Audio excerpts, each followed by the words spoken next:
Hello everyone, welcome back this week. So today we're going to be talking about coordinating a diverse team. So since you guys are going to lead teams, obviously there's going to be diversity in those teams.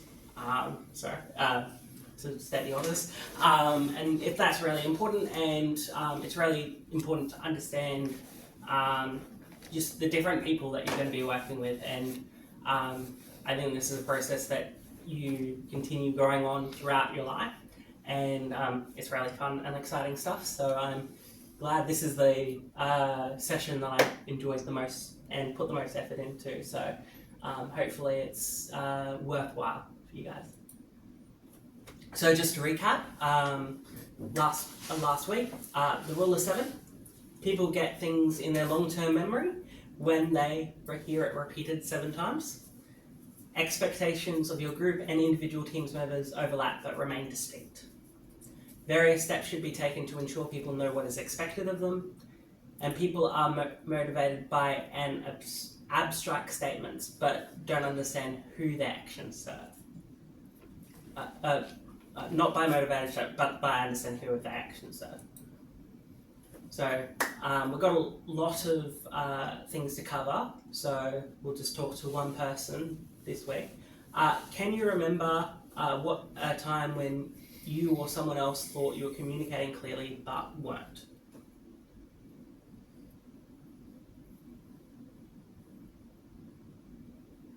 Well, my example the other day was the word father many years ago in a coffee lounge situation, sharing with a muscly Aboriginal dude, and going really well, I thought, on getting the gospel through. But once I got to the concept of God as Father, he got angry very quickly, thumped the table, sugar went everywhere, threatened to thump me, and out he stormed.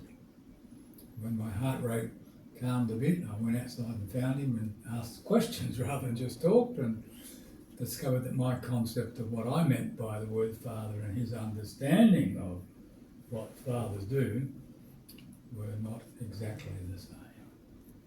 So he wasn't terribly interested in that sense of the fatherhood of God, because his understanding due to his experience. So there you go. I thought I was communicating, but wasn't. So our learning objectives today is to understand how cultural perspectives can lead to miscommunication, to outline practical strategies for effective communication with people with disabilities, and to learn how to understand Christians from different theological traditions. So we will be doing 2 Kahoots this time as well. So you might want to get out your phone. I'll try. Did you update your phone? No, I didn't.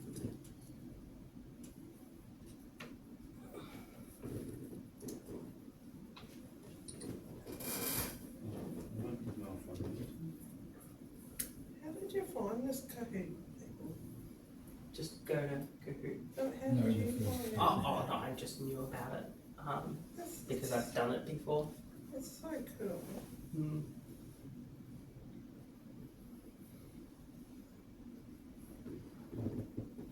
I'm ready.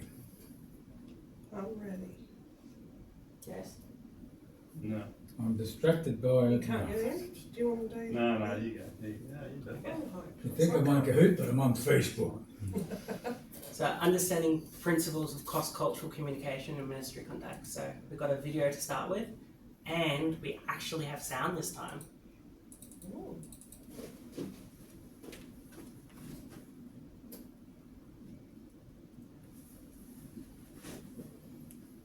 But no video. If that happens, this is going to be annoying because the quiz is going to be based on.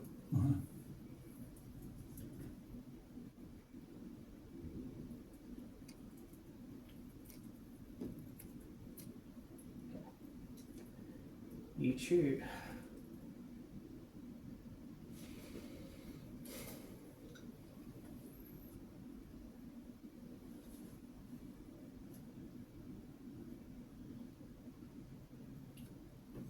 Do we get to choose what we want to watch?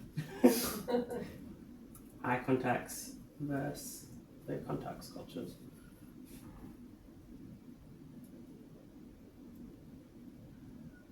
Say hello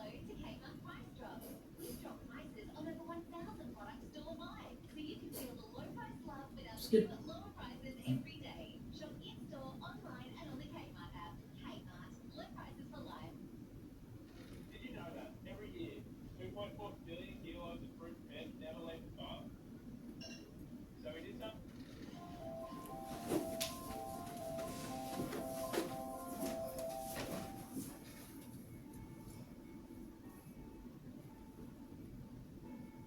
It has been said that when Americans want to say 100 things, they will verbalize 150 things, for they are explicit in their use of language and communication.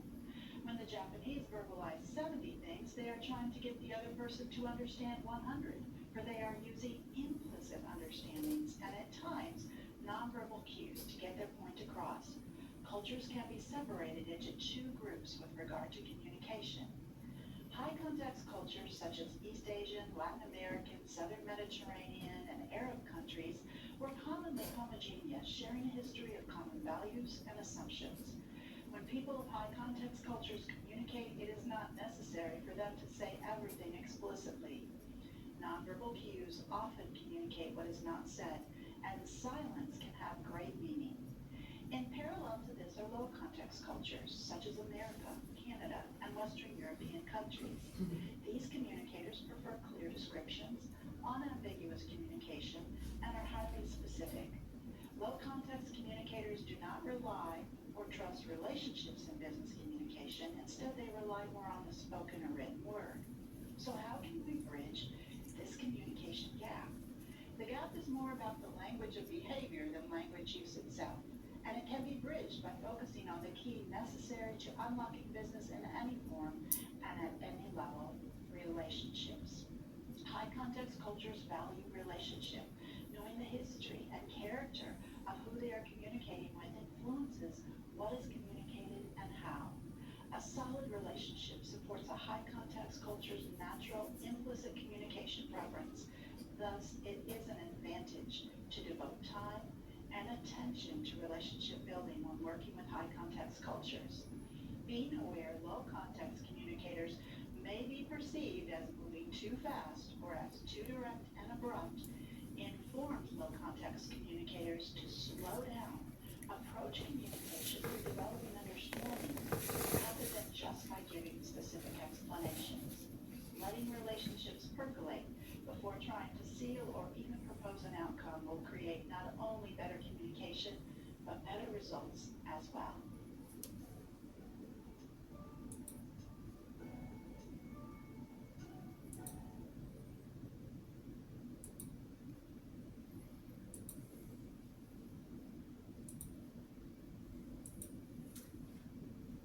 So I think that's probably something that you guys, especially those of you who work in cross-cultural evangelism, would be quite familiar with already.